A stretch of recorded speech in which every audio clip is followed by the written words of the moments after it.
Nagsimula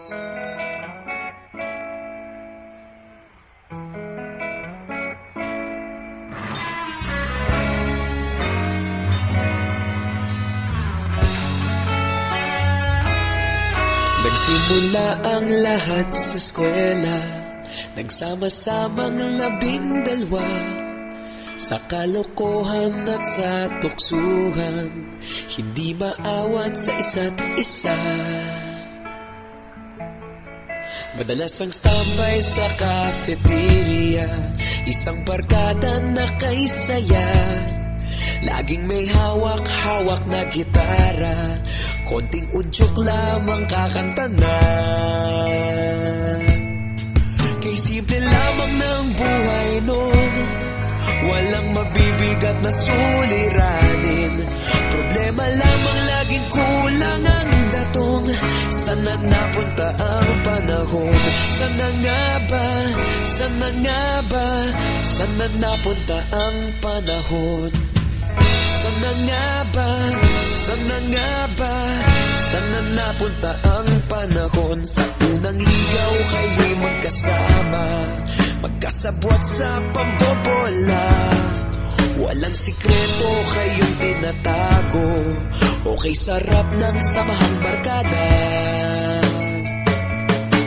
Nagkawatakan na sa kolehiyo, kanya-kanya na ang nilakaran.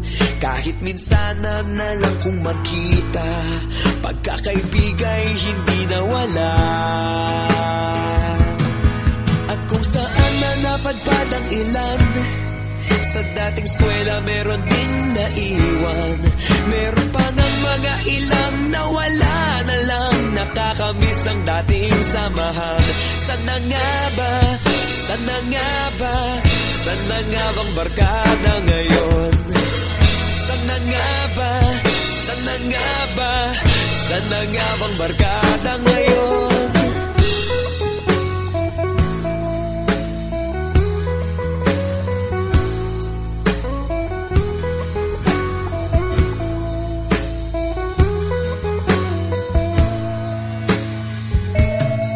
Ilang taon din ang nakalipas, wala pa sa aming tatay na nagsusumikap upang yumaman at guminhawang kinabukasan.